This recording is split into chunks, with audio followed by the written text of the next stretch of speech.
بسم اللہ الرحمن الرحیم۔ السلام علیکم۔ پروگرام زندگی قرآن و عطرت کے سائے میں آپ کا میزبان داؤد علی ہوں۔ ایک صحابی نے نبی کریم صلی اللہ علیہ وآلہ وسلم سے سوال کیا، مولا کیا مومن فلاں گناہ کر سکتا ہے؟ معصوم نے فرمایا ہاں ہو سکتا ہے، کبھی کر لے۔ پھر اس نے کہا مولا مومن فلاں گناہ کر سکتا ہے؟ معصوم نے فرمایا بشریت ہے، ہو سکتا ہے، کبھی کر لے۔ اس نے کہا مولا مومن فلاں گناہ کر سکتا ہے؟ معصوم نے فرمایا انسان ہے، بشریت ہے، ہو سکتا ہے کبھی کر بھی لے۔ پھر اس نے چوتھا سوال کیا، مولا کیا مومن جھوٹ بول سکتا ہے؟ معصوم نے فرمایا نہیں، مومن کبھی جھوٹ نہیں بول سکتا۔ دوستو، ہم جس پیارے نبی کی امت ہیں، اس پیارے نبی کا نمایاں وصف ہے صادق اور امین، وہ وصف جس کو کافر بھی مان گئے۔ کوہ صفا پہ کھڑے ہو کے میرے پیارے نبی صلی اللہ علیہ وآلہ وسلم نے فرمایا اگر میں تم کو کہوں کہ پہاڑ کی اس جانب ایک لشکر آ رہا ہے جو تمہارا دشمن ہے تو کیا تم میری بات مان جاؤ گے؟ انہوں نے کہا کہ ہم آپ کی زبان پہ شک نہیں کر سکتے، ہم یہ کہیں گے کہ ہماری آنکھوں کو فرق ہے، ہم آنکھوں سے اندھے ہیں لیکن محمد سچے ہیں۔ اللہ اکبر۔ جس نبی کی صداقت کا یہ معیار ہو، اس نبی کا امتی کبھی جھوٹ نہیں بول سکتا۔ جھوٹ کسی بھی معاشرے میں اچھا نہیں سمجھا جاتا۔ قرآن مجید فرقان حمید کا واضح یہ حکم ہے کہ بے شک اللہ اس کو راستہ نہیں دکھاتا جو جھوٹا اور ناشکرا ہو۔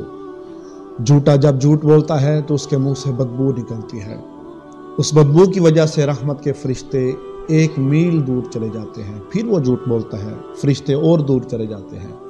ایک جھوٹ کو چھپانے کے لیے جھوٹ پہ جھوٹ بولتا ہے تو پھر رحمت کے فرشتے اتنے دور چلے جاتے ہیں۔ یہی تو وجہ ہے پھر زندگی میں سکون نہیں رہتا، کاروبار میں برکت نہیں رہتی۔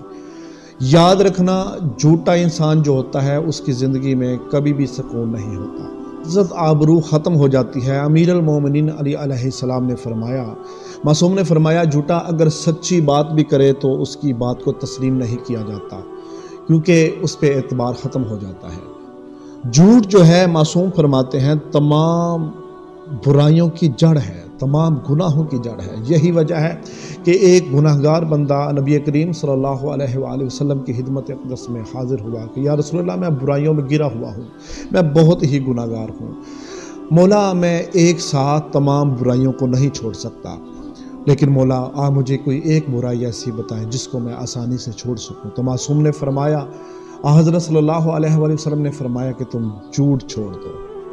اللہ اکبر، تم جھوٹ چھوڑ دو۔ اگلے دن جب وہ گناہ کرنے لگا تو اس کے ذہن میں خیال آیا اگر میں یہ گناہ کروں گا تو میرے آقا نے اگر پوچھ لیا کہ کیا تم نے یہ گناہ کیا تھا تو میں کیا بتاؤں گا، کیونکہ میں نے اپنے مولا سے وعدہ کیا ہوا ہے کہ میں جھوٹ نہیں بولوں گا۔ اسی طرح دن بدن اس کے گناہ کم ہوتے رہے، اس کی برائیاں ختم ہوتی رہیں۔ ایک دن ایسا آیا کہ اس نے نبی کریم صلی اللہ علیہ وآلہ وسلم کی بارگاہ اقدس میں یہ آ کر کہنے پہ مجبور ہو گیا کہ مولا ایک جھوٹ میں نے چھوڑا، ایک جھوٹ کے چھوڑنے کی وجہ سے مجھ سے ہر برائی چھوٹ گئی۔ اللہ اکبر۔ امام محمد باقر علیہ السلام نے فرمایا اللہ نے تمام برائیوں کو تالوں میں رکھا ہے۔ معصوم نے فرمایا ان تالوں کی چابی جو ہے وہ شراب ہے۔ اللہ اکبر۔ یعنی شرابی جو ہوتا ہے وہ کوئی بھی گناہ کر سکتا ہے، اور معصوم نے فرمایا جھوٹ وہ گناہ ہے جو شراب سے بھی بدتر ہے۔ اللہ اکبر۔ آئیے مسلمانوں، آئیے اپنی زندگی میں شب و روز میں جائیں اور دیکھیں ہماری زندگی میں کہیں جھوٹ تو نہیں، کیا یہ کبیرہ گناہ تو نہیں، کیا ہم اس گناہ کے مرتکب تو نہیں ہو رہے؟ خداوند متعال ہم سب کو حق سننے، حق بیان کرنے اور حق پہ عمل کرنے کی توفیق عطا فرمائے۔